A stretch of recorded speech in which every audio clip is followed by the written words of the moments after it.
The Stranger Things spin-off Netflix is afraid to announce. Netflix keeps saying that Stranger Things is ending, and technically that's true. Season 5 will close the story of Eleven, Hawkins, and the core cast we followed for nearly a decade.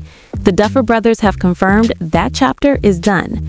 But what Netflix hasn't announced, and what they're clearly being careful about, is the most controversial spin-off the franchise could possibly make. Because not all spin-offs are equal.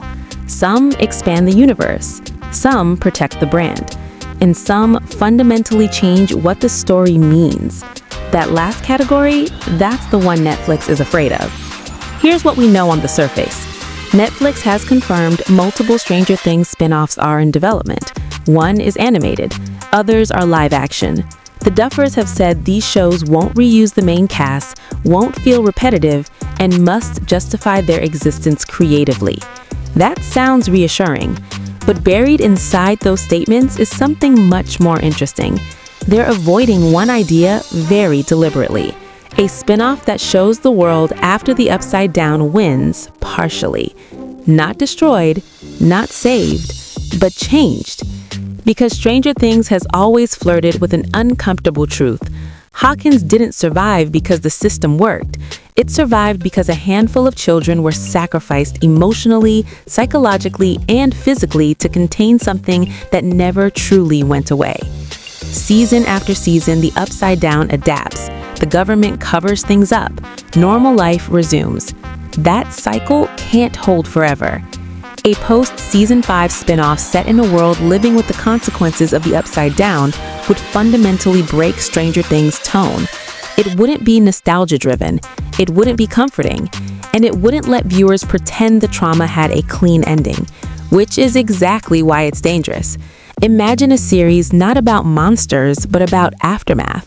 Adults who grew up in Hawkins realizing their town lied to them. Children who weren't heroes but still saw things they can't explain. A society quietly shaped by supernatural contamination it refuses to name. No demogorgons in the open.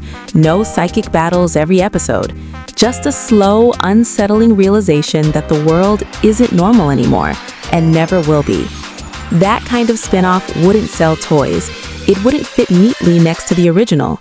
And it would force Netflix to admit something uncomfortable, that Stranger Things was never really about defeating evil.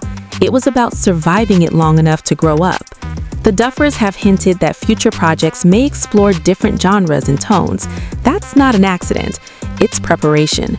Because once the flagship story ends, the safest thing Netflix can do is nostalgia. The riskiest thing? Honesty. A spin-off that reframes the Upside Down as a permanent scar, not a villain of the week, would divide fans instantly. Some would call it too dark. Others would say it betrays the spirit of the original. But the truth is, it might be the most faithful continuation possible, because Stranger Things has always been about loss disguised as adventure, fear disguised as friendship, and childhood ending before you're ready. Netflix knows this idea exists. The Duffers know it exists, and that's why you haven't heard it announced. Yet. The animated series is safe. A distant lab story is safe. A new town, new kids, same rules, safe. But a world that didn't fully heal? That changes everything. So the real question isn't whether Stranger Things will continue. It's whether Netflix is brave enough to let it grow up. Because the most dangerous spin-off isn't the one with bigger monsters. It's the one that tells us the story never truly ended. We just stopped looking at it.